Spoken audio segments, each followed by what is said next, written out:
Hey, everybody. Welcome to Resistance Live. It is Thursday, April 10th, 2025. We have some breaking news right as we came on the air that the SAVE Act has once again passed the House of Representatives. We're going to talk about that more in a minute. And we have lots to discuss about the outcome of yesterday's tariffs issue, which is still causing havoc in the markets this morning, and what we can expect and what it actually means going forward. Sorry, I'm going to turn off my dinger here so I don't have to bother you guys with that. All right.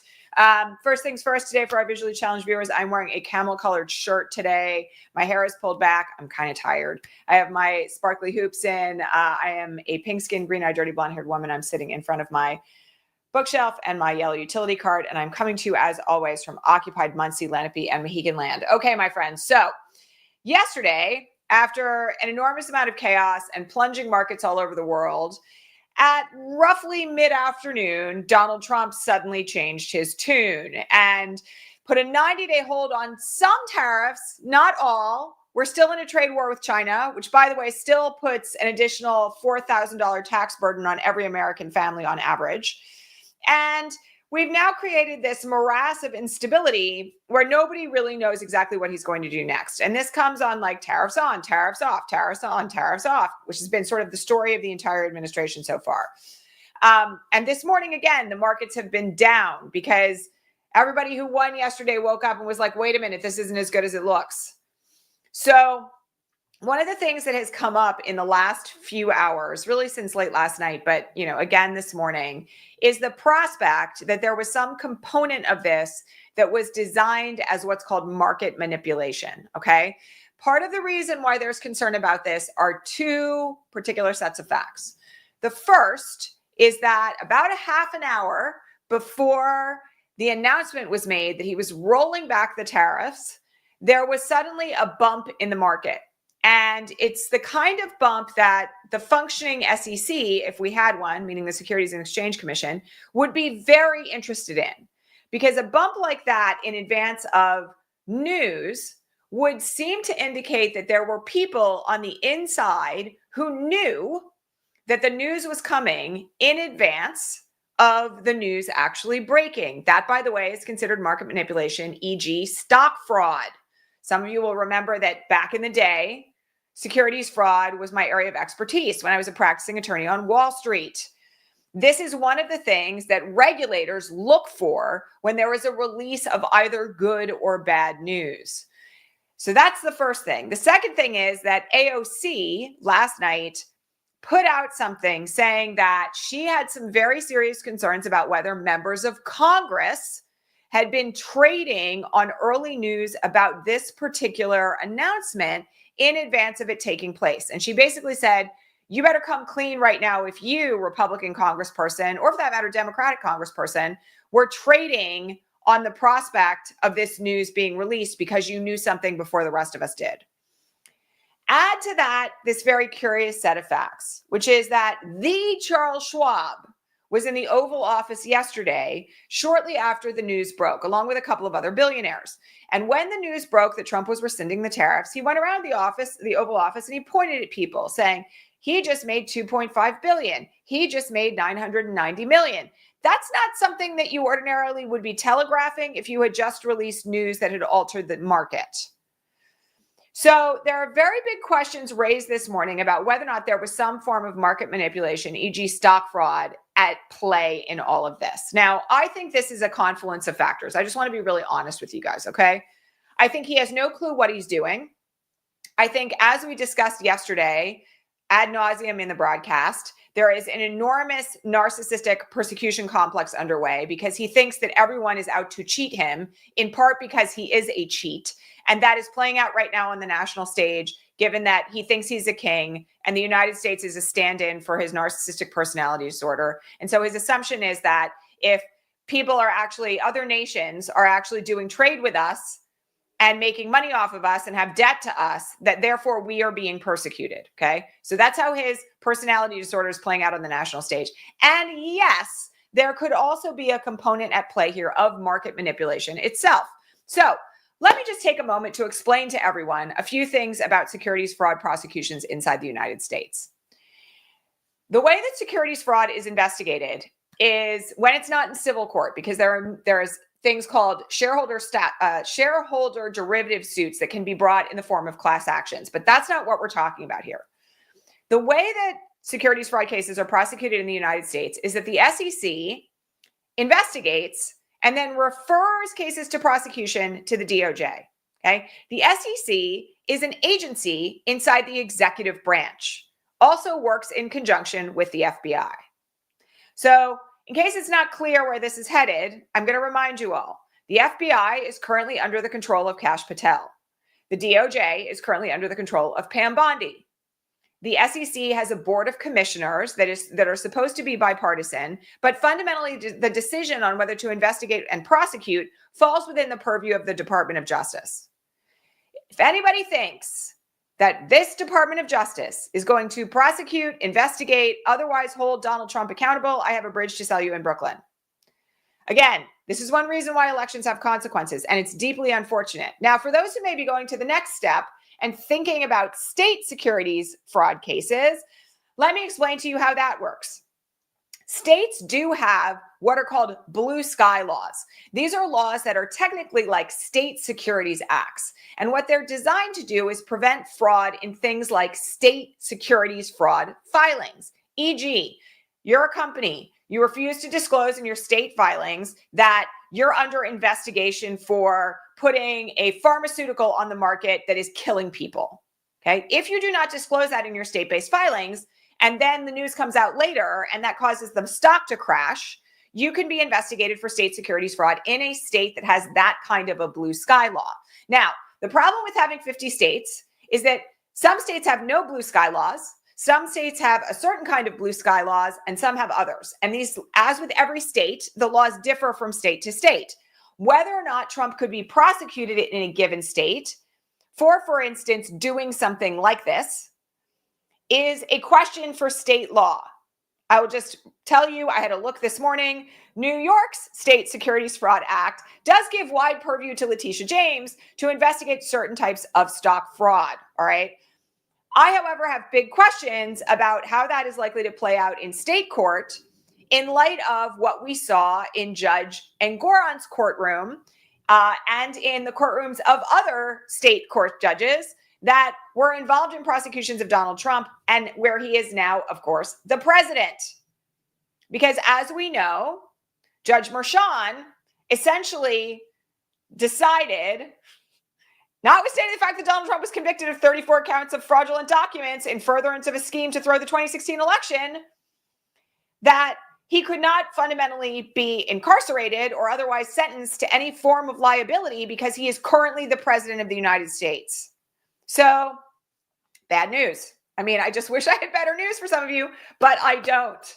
Okay. The unfortunate facts here are that it is deeply unlikely that Donald Trump is going to be held liable for securities fraud and market manipulation, given that the DOJ is under his control and is currently run by ideologues who are in his camp, and the fact that state securities fraud cases would likely be stalled in their tracks because he is currently the president of the United States. None of this is ideal, like far from it, okay?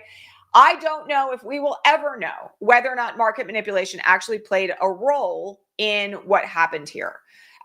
If we do know, it's likely to be long after Donald Trump is out of office. So I wish I had better news on that front. Unfortunately, I don't, but this is where we sit. And it's, you know, again, elections have consequences. Unfortunately, there are 500 separate agencies or quasi-agencies, at least, I think it's more than that, under the control of the executive branch. And the SEC happens to be one of them. So that's where we are. I wish it was different. You all know how I feel about all of this. Okay, we got a couple other things we got to talk about today. The SAVE Act just passed the House for the second time. You all know that we talked about the SAVE Act, I think, yesterday, and we've talked about it a whole bunch on this broadcast because it is couched as a voting law that requires proof of citizenship to vote. By the way, non-citizens can't vote anyway, so that's kind of redundant. This is a part of the xenophobic agenda of this administration. But the other thing about the SAVE Act is that it makes it very, very hard for anyone who has ever changed their name for any reason to vote. If there is a discrepancy between your birth certificate and your current legal name, You will not be able to vote if the SAVE Act passes. So just so we all understand the legislative history here, the SAVE Act passed the House for the first time during the last legislative session. It was immediately reintroduced when the new Congress was sat. We all knew it was going to pass the House because it had passed the House before, and because, by the way, Democrats are voting for this. Makes me crazy, okay? So about a half an hour ago, the SAVE Act passed the House for the second time with 4 Democrats supporting it. So now it heads to the Senate. Now, I have to remind you all that in the Senate, there is a filibuster. And if a single Democratic senator stands up and invokes the filibuster, it needs a 60-vote majority to get the bill to the floor. So it is incredibly important right now that you pick up the phone, like as soon as this broadcast is over, and call your senator and demand that they vote down the SAVE Act. Okay, because if it passes the Senate, it's going to get signed by Donald Trump. And that means that married women whose names differ from what they were on their birth certificate, trans people whose names differ from what was on their birth certificate, anybody who doesn't have a passport that reflects their current legal name is not going to be able to vote in this country anymore. It's that serious. You should make a phone call to your senator and demand that they vote it down. If you have a Democratic senator, I want you to demand that they filibuster it so it doesn't get to the floor. It's utterly urgent. Could not be more urgent that you do this, all right? So that's where the SAVE Act is, and this is why I was flagging earlier in the week that it was likely to go to the Senate on Thursday. We all knew that this was coming. This is why I've been telling you all to call about it. Really critical that you make your phone calls like now, because they're going to vote on it today, or at least that's how it appears to be going at this point. Okay, this morning, as was flagged by the journalist Marina Cabas, on a leak that came out last night, DOGE has descended on the FDIC. The FDIC is the Federal Deposit Insurance Corporation, which is actually a government agency. And what it does is it was built after the Depression to ensure that if a bank fails, you are still federally insured up to $250,000 of your money. Okay. They are cutting inside the FDIC as we speak. You can all imagine how this is going to go for the protection of consumers when they start cutting that staff. Now, we have a very good lesson about how to push back on DOGE that landed yesterday. So I know many folks were really worried about what was happening with Social Security and the fact that Social Security was essentially planning to eliminate their phone access, meaning that in order to get any form of Social Security, apply for it, correct something, get in touch with someone if you didn't get your check, you would have to physically go in person to the local Social Security office, when many of those offices have already been shut down thanks to DOGE. Well, yesterday, after massive outcry about what this would mean for seniors in particular, for children who were still receiving Social Security benefits from a deceased parent, DOGE rolled that back. And so now phone access has been restored to the Social Security Administration. Now, does it mean that we're out of the woods on that? No, but this is a very important lesson on the fact that pushback actually works. Okay, so anytime that you have a complaint about what DOGE is doing and how it's impacting the services that you're getting, or a worry about it, as like every American should with regard to the FDIC, if you have any money in a bank anywhere, this affects you, you should call your senators and your representative and make your voice heard, okay? Because the outcry is the only thing that is reining this in. And I want to make it really clear to people, like, things are not hopeless. We still have the ability to really move the needle on key issues and key services simply by getting loud. We have proof of that, and a lot of it at this point. So please don't neglect the opportunity and the ability to use your voice for change. Make those phone calls, stand up for what's right. All right. Let's talk for a second just about kind of where we're at, because I know yesterday was, I don't know, the way that I described it was I felt like I was being yanked around on a chain all day. And, I was in a group chat last night and this morning with a bunch of activist folks and organizers where everybody was like, I'm fried. Like, the experience of living through this is really hard. And that's frontline people, right? Who are usually really good at staying regulated. And this experience of the back and forth and the up and down and everything is changing every 5 seconds. And the second he's done with one thing, he moves on to another. And we still have people being held in a concentration camp in El Salvador that they're refusing to return when Marco Rubio got a woman found guilty of treason in Russia, a Russian citizen, removed from Russia this morning to the United States. It's really hard to live through all of this, okay? Like, I don't want to discount it at all because I'm having the experience of that myself. But I do want to remind you that it is profoundly important that you stay engaged right now. And that doesn't mean that you watch social media all the time. And it doesn't mean that you doom scroll. It does mean that you stay engaged in movement building where you live, and also that you are preparing for future mass mobilizations like what's coming up on the 19th of April.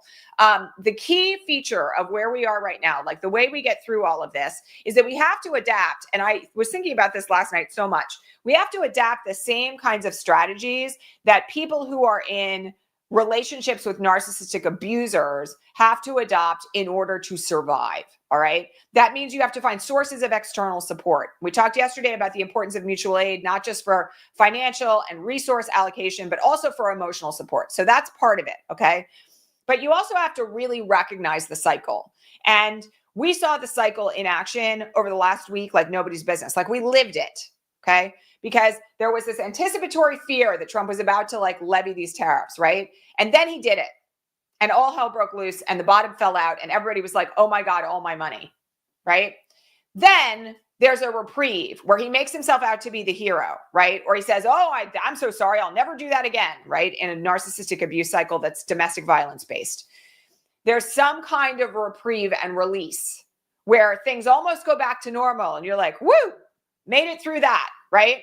And then there's a period of stability, or what feels like stability, for just a few minutes, right? Ours yesterday lasted about 5 minutes before he signed an EO about showerheads and threatened Miles Taylor. Okay. Whole new cycle of abuse began like within 5 minutes of the rollback of the tariffs. So this is the cycle that we're in. And the more that you're conscious of it, the more you understand the way that it works, the easier it actually is to manage, okay? Because you can identify where you are on the cycle. Now, if this was a domestic violence situation, we'd be having conversations about escape plans and, you know, the National Domestic Violence Hotline and how you organize to remove yourself and go no contact and pursue other means of enforcement and all that other stuff. We don't have the ability to do that because the man is the frickin' president of the United States. Don't get me started. So what we have to do is actually find alternative ways of seeking support and resources that allow us each to get through this. Okay. So I'm going to remind you again, because I did this yesterday, doom scrolling does not serve anybody's mental health right now. And one of the things that people need to be very mindful of is that if you are not surrounded right now by people who are actually working for the common good, it's really easy to get into that space of like, oh my God, it's all a disaster. Right. And I'm not going to tell you it's not a disaster, but at the same time, it feels like less of a disaster when you're in community with good people. So keep in mind that one of the features of what we're living through is that it will make you feel alienated. It will make you feel isolated and alone. It's designed to do that. And just like domestic abuse survivors need to seek out support from people who say, yes, that's abusive. Yes, that's illegal. Yes, he should be held liable for what he's doing to you. You need at the same time, all of us need at the same time right now to be around people who are saying that kind of stuff and who are working to find alternative ways of reining him in. Okay. Can't make it clear enough. Like, this is what we're living through. And I pointed this out in the first administration because the cycle is very familiar. He's totally predictable. I mean, in fact, the other thing I'll just say about this is that yesterday morning, I said something about the fact that the two means that were likely to stop the tariffs were either Congress reining him in or him having a kind of like panic of around narcissistic injury, that suddenly people were going to blame him for losing all their money. And that second one, lo and behold, is exactly what happened, because there was reporting last night, and that this is separate from the market manipulation conversation, but just so we can close the loop here, there was reporting last night that inside the White House, what happened was that he started to worry when the bond yields started going up and everybody was worried that the bottom was going to fall out completely of the US financial system. He worried that everyone was actually going to blame only one person for it, and that person would be him. So it was the fear of narcissistic injury that I think was the thing that flipped the switch here in the long run, even if he told his buddies 20 minutes before he was going to do it. And that is also a very predictable feature of narcissistic abuse, because the thing that reins them in is the threat of public humiliation. It's the threat of being revealed to be this dark pit of nothingness that they secretly believe themselves to be on the inside.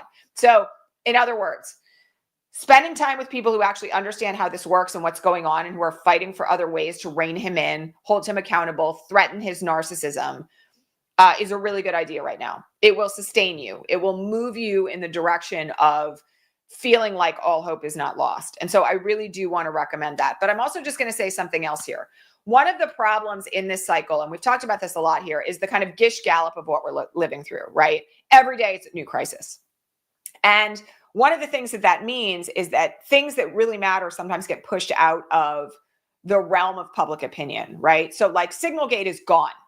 Like, I mean, I had a moment last night. So I was texting with a friend about this where we were like, holy crap, that was only like a week ago and it's already over and nobody's talking about it anymore. That like literally like highly classified national security details were shared in a Signal chat with like a reporter and nothing happened. And part of that is because the flood of this stuff is designed to keep us back on our heels and off balance. So please remember as well that that's also a strategy of narcissistic abuse. They want you isolated. They want you feeling alone. They want you like questioning reality. That's where the gaslighting comes in. And they also want you feeling like, you know, you can't make sense of it all because it's so crazy making. Again, the solution to this is finding support and community with people who get it. So I just want to say to everyone, because I worry about this, I really worry about this sometimes, especially on our Patreon community, that people aren't actually getting out there and being in community, that they're just doom scrolling and posting questions and freaking out. And that makes me very nervous because I like you guys and I want you all to be like emotionally healthy as much as anybody can be through this incredible nightmare we're all living through. So please make sure that you're actually doing the thing of getting out there and, you know, building connection. All right. I want to remind you all that I am on vacation next week. Please don't forget. I'm not going to be here broadcasting all week next week because I am walking my talk and I am checking out and I'm going to do my best to stay off social media if at all possible for at least like 4 days or so. That's my plan. We'll see how it goes, but that's my plan. And we're going somewhere where there's like no televisions. So that'll be interesting. I do also want to thank everybody here for your support. If your financial support of this broadcast means a lot to me, it helps me to pay my team of 4 behind the scenes and also to obviously like feed my kids. So if you're not yet a subscriber at patreon.com/resistancelive, head on over there and become a paid subscriber. They started as low as $5 a month and you get to ask me questions and chat with our fantastic community and also get access to bonus broadcasts. And then you can also click join here if you want to join the live chat and be present. But I'm so grateful for all of you. Tomorrow will be our last broadcast of the week and for a week. So I will see you all there. Please don't forget to subscribe, hit the like button, drop me a comment if you're watching on the replay so the algorithm knows that you dig what we're doing here. Share this with your friends if you would care to and tell them to subscribe. And I will catch you all here tomorrow at regular time. All right. Thanks everybody so much. I will see you then. All right. Bye.